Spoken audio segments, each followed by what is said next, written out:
হ্যাঁ, অবশ্যই আজকের এই কারণে আজকের ম্যাচটা খুবই ইম্পর্টেন্ট ছিল আমাদের বিকজ তিনটা team is actually fighting for top two. Normally এই স্টেজে অলরেডি টপ টু ডিসাইড হয়ে যায়, বাট আজকের খেলার রেজাল্টের কারণে প্রথম খেলার রেজাল্টের কারণে ওয়াজেন্ট শিওর যে আসলে টপ টুতে এখনও কে যাবে। সো এই জন্য আজকের ম্যাচটা আমাদের জন্য খুব ইম্পর্টেন্ট ছিল, and that is one of the reason যে আমরা কোনো চেঞ্জেসও করি নাই। We wanted to play the best possible team. ৭৩ run করেছে মাত্র, সেটা মানে ওদের মানে ব্যাটিং এর ব্যর্থতা বেশি দায় নাকি আপনাদের বোলারদের কিন্তু? আমার কাছে মনে হয় বলাররা ভালো বল করেছে। যতটুক মেসেজ আমি হাফ টাইমে পেয়েছি যে অ্যাকচুয়ালি বলও তেমন স্পিন করে নাই, উইকেট ওয়াজ অ্যাকচুয়ালি গুড। আপনি যদি লিটনের দুইটা শট দেখেন, ওটা একটা ইন্ডিকেট করে যে wicket was actually not that bad. হ্যাঁ, প্রবলি সিলেটে যে ধরনের উইকেট ছিল ওই লেভেলের না, বাট ইটস নট ব্যাড যে ধরেন ৭০ রানে অল আউট হয়ে যাবে। I thought we got lucky in few wickets and then we bowled well. So David Malan বলছিলেন যে তিনি সবসময় তার দলগুলোকে বলে থাকেন যে যদি তার কাছ থেকে বেস্টটা বের করে আনতে হয় তাহলে তাকে ওপেনিং যাতে করানো হয়। তো going into the play of তাকে কি আসলে টিমে খেলানোর হবে নাকি ওপেনিং থাকবে? আমার কাছে মনে হয় যে ও যে জায়গায় আছে ও বেশ হ্যাপি আছে। সো মানে আমাদের কম্বিনেশন নিয়ে মানে যেভাবে আমরা যাচ্ছি, I think will go the same way. Captain বলছিলেন যে আসলে আজকে টপ টু একটা থাকে, আপনার আসলে আজকে দলটা যেমন চেঞ্জ আসবে সবকিছু দলে লিখে কিন্তু শেষ ম্যাচে তো আসলে এমন কিছু থাকবে না, এমনি টপ টু কিন্তু শেষ ম্যাচে কি আসলে আরিফুল বা তাইজুল ওদের ডিপেন্ডস এটা নিয়ে আমি এখনও কথা বলিনি। দেয়ার্স টু সাইডস অফ ইট।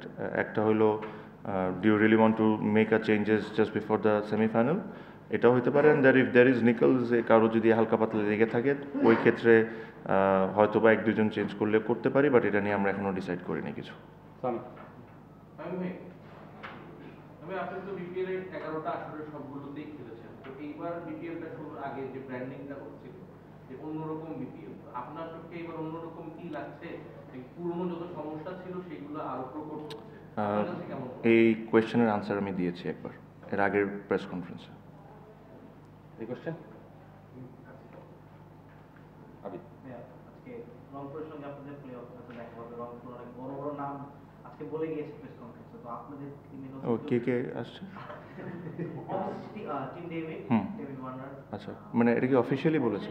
মানে কন্ট্রাক্ট করে আচ্ছা আচ্ছা। আপনাদের টপ থেকে কোনো আমরা আমরা একটা সাইন করেছি, আপনারা হয়তো বা জানেন, অ্যাডাম মিল, ফাস্ট বলার নিউজিল্যান্ড থেকে। আর এক দুজনের সাথে কথা চলছে, বিকজ প্রবলেমটা হলো যে যেদিন ফ্রি হচ্ছে ওদিন যদি ওদেরকে পিক করি ওরা আস্তে আস্তে বিকাল 5টা বেজে যাবে 3 তারিখে। সো ওই দিক থেকে একটু চ্যালেঞ্জ ফেস করতেছি আমরা, বাট দ্যাটস ফাইন। বাট আমি ব্যক্তিগতভাবে I am not in a favour of changing the whole set up. মানে আই থট মানে আমার টিমটা ইজ ডুইং ওয়েল, যারাই খেলছে কন্ট্রিবিউট করছে। যে জায়গায় আমার কাছে মনে হয় যে আমাদের একটু স্ট্রেংথ করার দরকার আমরা তাই করব। সো আই ডোন্ট থিঙ্ক আমাদের টিমে আপনি খুব ম্যাসিভ কোনো কিছু চেঞ্জ দেখবেন। তাই আপনি টুর্নামেন্টের শুরুর আগের দিন বলেছিলেন যে অন্যরকম কিছু আপনার চোখে পড়ে নাই, অন্যরকম ব্র্যান্ডিং কিছু চোখে পড়ে নাই। এখন যেটা হলো যে মানে 2012-13 বিপিএল এ যেসব সমস্যা ছিল, যেমন আপনারও টাকা পাওয়া হয়েছিল চিরাং কিংসের তখনকার টিম এসে তারা বেড়েছে, তো পেমেন্ট ইস্যুটা প্রচুর আলোচনা হচ্ছে, পেমেন্ট ইস্যুটা আবার ফিরে এসেছিল এই পর্যায়ে এসে 2025 সালে এসে বিপিএল এর পেমেন্ট ইস্যু, এটা আপনি কিভাবে দেখছেন? দেখেন, ওই আমিও দেখেছি যে ওই 2012-র ইস্যুটা বারে বারে আনা হচ্ছে, বাট এটা অ্যাকচুয়ালি 2013-তে যখন ক্রিকেট বোর্ড যারা এসেছিলেন ওই জিনিসটা ক্রিকেট বোর্ড আমাকে একটা পেমেন্ট দিয়েছিলেন। ওটা হয়তো বা ওই অ্যামাউন্টটা ছিল না, তার চেয়ে অনেক কম ছিল, but that issue got solved. আর পেমেন্ট নিয়ে দেখেন, আমি একজন আমি চাই যে বিপিএল অনেক ভালো করুক, বিপিএলের নাম অনেক হোক। একটা সময় আমরা আসলে অনেক ফার্স্ট আগাচ্ছিলাম, বাট এইসব দিক থেকে cricket board has to be very careful. It's not about যে মিড টুর্নামেন্টে কী হচ্ছে না হচ্ছে। When you're picking franchises you have to be extremely careful যে আপনি কাকে দল দিচ্ছেন কাকে দল দিচ্ছেন না, সো এরকম পেমেন্ট ইস্যুটা না আসে। Because end of the day ধরেন একটা দল যদি পেমেন্ট করতে পারলো না, আর প্লেয়ারকে যদি বলা হয় যে লেটস সে 50%, এটা কিন্তু পাস্টে হয়েছে, আমি যেটা বলছি যে 50% পেন্ডিং ছিল, তারপরে একটা নেগোসিয়েশন হয়ে প্লেয়াররা 25% নিয়ে খুশি হয়ে চলে যায়। বাট দোষটা এখানে প্লেয়ারদের না, প্লেয়াররা তো 16টা ম্যাচ খেলে ভালো খেলে। যদি ফল্টে থাকে তাহলে ফ্র্যাঞ্চাইজ ফল্টে থাকবে আর বিসিবি ফল্টে থাকবে। তো এই নেগোসিয়েশনটা কী কারণে বিসিবি প্লেয়ারদের সাথে করে, ওদের যেই পেন্ডিং থাকবে পুরো পেন্ডিংয়ের টাকাটা দিতে হবে, because they have worked hard, they've spent a lot of hours in the ground. So I hope যে এখনো যত শেষ হয়ে যায় না, I'm sure they're trying to solve it. I hope যে এই জিনিসটা না হয়, because it is not only আমাদের বিপিএল টুর্নামেন্টটাকে ছোট করে, বাট আমাদের দেশের ব্যাপারে একটা বাজে মেসেজ চায়, because there are a lot of overseas cricketers who wants to come, but এইসব হইলে তখন একটা প্রবলেম হয়ে যায়. So the main thing is when you're choosing the franchise, you make sure that you choose the right person. That is the most important thing. আপনার সঙ্গে প্রচুর foreign প্লেয়ারদের কথাবার্তা হয়, এবার যখন আপনি ডিল করছেন, স্টিল ডিল করছেন নিশ্চয়ই, তখন এই ব্যাপারটা নিয়ে কতটা আলোচনা হয়েছে? আমি অ্যাডভান্টেজ পেয়ে যাই এই কারণে, বিকজ সত্যি কথা আমি বলবো যে because Fortune Barishal in last 4-5 years has been good payment wise. Till now they have been very good, regularly payment করছে. সো ওদেরও একটা বিশ্বাস হয়ে যায় যে, বিকজ অন্য টিমরা যারা খেলে এই টিমে ওরাও যায় হয়তো বা কথাবার্তা বলে, সো ওই দিক থেকে একটু অ্যাডভান্টেজ আমরা পাই যে ওরাও এই টিমে খেলতে চায়. এগেইন আমার কাছে মনে হয় এই টুর্নামেন্টের গ্রো করার অনেক বড় অপরচুনিটি. এই টুর্নামেন্ট অনেক গ্রো করতে পারবে, বিকজ যে ধরনের দর্শক আপনি এই টুর্নামেন্টে দেখছেন, এটা মনে হয় না আমি লাস্ট 2-3 সিজনে দেখছি. সো যেহেতু এত দর্শকের একটা ইন্টারেস্ট আছে, খেলা দেখার ইন্টারেস্ট আছে, আমরা যদি কাজগুলো ঠিক করে করি, we choose the right person who will own the team, we choose how it should run, I think this tournament has a huge potential. Tariq, আপনি যেটা বললেন যে বিসিবির ফ্র্যাঞ্চাইজি বাছাইয়ের ক্ষেত্রে আরো কত অবশ্যই ডেফিনেটলি ঠিক আছে, বাট ফ্র্যাঞ্চাইজি যদি টাকা নাও দেয়, ট্রাই পার্টি চুক্তি অনুযায়ী বিসিবি ড্রাফটের প্লেয়ারদের টাকাটা বিসিবি দিয়ে দিবে, তো সেক্ষেত্রে ফ্র্যাঞ্চাইজি যত খারাপই হোক ফাইনালি প্লেয়ারদের লুজার হওয়ার চান্স কম ড্রাফটের প্লেয়ারদের. আমি বলছি যে ড্রাফটের বাইরে যে সাইনিংটা হয় সেখানে প্লেয়ারও অনেক সময় গাইডেন্সের অভাব থাকে. আপনি জানেন যে আমাদের ওই লেভেলের প্লেয়ারদের কোনো এজেন্ট থাকে না, কিছু না, নিজেরা কথা বলে, ওই পেমেন্টটাও কিন্তু অনেক সময় হয় এবং ওরা কিন্তু বেশি লুজার হয়, ওদের ওই বিসিবিও লড়ে. সেক্ষেত্রে একজন সিনিয়র প্লেয়ার হিসেবে আপনার অ্যাডভাইস তাদের জন্য কি থাকে?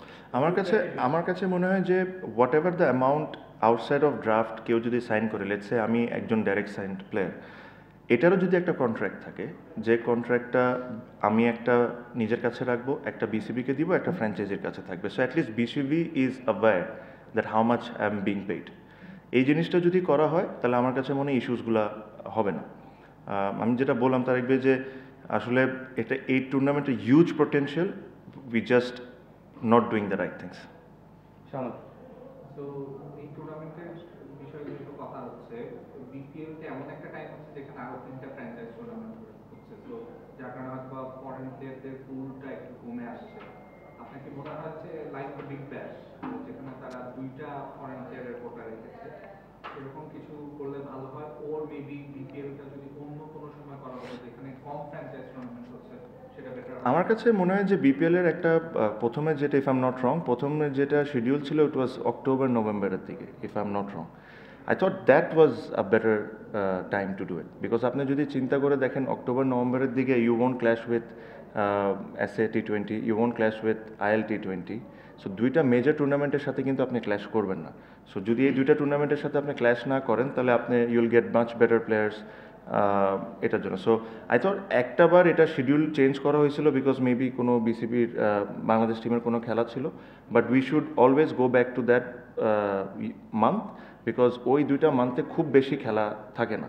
Maybe you have to compete with Abu Dhabi T10, and একটা টুর্নামেন্টের সাথে কম্পিট করা বেটার রাদার দেন 2 বিগ টুর্নামেন্টসের সাথে কম্পিট করা. সো মেবি বিসিবি যদি এটা নিয়ে ভেবে দেখতে পারে. মানে 4 player or 2 player? No, I think 4 is decent. 4 is good. Number of franchise you can think of. আমরা চিন্তা করি yes, আর লট অফ, আপনি যদি দেখেন PSL যখন স্টার্ট হয়েছে আমাদের দেশের থেকে অনেক বেশি ক্রিকেটার কিন্তু পাকিস্তানে, বাট PSL যখন স্টার্ট হয়েছে ওটা কিন্তু 5টা ফ্র্যাঞ্চাইজ নিয়ে শুরু করেছে. That's why the cricket quality was really good. আস্তে আস্তে 1টা 2টা বেড়েছে, বাট আমরা শুরু করছিলাম 8টা দিয়ে 7টা দিয়ে এরকম. হ্যাঁ, মেবি প্লেয়ার্সরা কমপ্লেন করতে পারে যে আমরা 2টা টিম বেশি থাকলে আমাদের লোকাল প্লেয়ারদের খেলার অপরচুনিটি থাকবে বেশি, but on the other side কম্পিটিশনও তো বাড়বে to get into the team. The hungerness will come up in domestic cricket to perform, or NCLA to perform and get a team. So in my eyes there shouldn't be more than 6 teams maximum. 5 better, 6 maximum. Last question, বাবাই করেন। তামিম, আপনি তো বিসিবিকে professional হতে বললেন এবং তাদেরকে franchise choose করতে আরো বললেন। না, বিসিবিকে প্রফেশনাল হতে বলি না, আমি বলছি যে ফ্র্যাঞ্চাইজি ঠিক পিক করার সময় আরো চুক্তি হচ্ছে, ঠিক আছে, মানে আরো পারফেকশন জি। একটা আনতে। তো আপনার কি মনে হয় না আপনি নিজে এই কাজে আরো মনোযোগী হতে পারেন, বিকজ আপনি তো আর ইন্টারন্যাশনাল ক্রিকেট ক্যারিয়ারটা শেষ করে না ইনশাল্লাহ আপনি কি বিপিএল প্রমোট করতেন, মানে অ্যাজ এ ক্রিকেটারই থাকতে চান না অ্যাজ এন আমার কাছে মনে হয় বাবু ভাই BPL is one part, there much bigger parts that needs to be improved. BPL একটা খুবই একটা ছোট পার্ট। জ্যোতি তামিম বাংলাদেশ দলের অধিনায়ক শান্ত একজন প্রধান দলে তাকে দেখা যাচ্ছে না একাদশে, সামনে আবার চ্যাম্পিয়ন্স ট্রফি, তাকে কেন বসিয়ে রাখছেন? তার কি আসলে বড় টুর্নামেন্টের না না, it is very unfortunate, I must admit যে ওকে যতটুকু আমার খেলানোর উচিত ছিল বা সুযোগ দেওয়া উচিত ছিল আমরা দিতে পারছি না, বিকজ অফ আপনি আমার টিমটা যদি দেখেন আমরা কম্বিনেশনটা মিলাইতে আমাদের খুব ডিফিকাল্ট হচ্ছে। ইভেন প্রথম 2, 3, 4টা ম্যাচও আমি কোনো সময় কম্বিনেশনটা ঠিকভাবে মিলাতে পারি না। I try to give him that games, he is not sitting out for his performance, that is for sure, because আপনি যদি রংপুরের সাথে দেখেন he played a very good innings of 40। It is just the combination that I can not figure it out যে okay আমি কোন জায়গায় ব্যাটিংটা করাবো। আর but I must say his attitude towards the team has been fantastic, absolutely fantastic. Bangladesh team captain, one of the best players in the country, not playing a domestic tournament, franchise tournament, but his attitude towards the seniors, towards the juniors has been absolutely fantastic, and I really appreciate for that.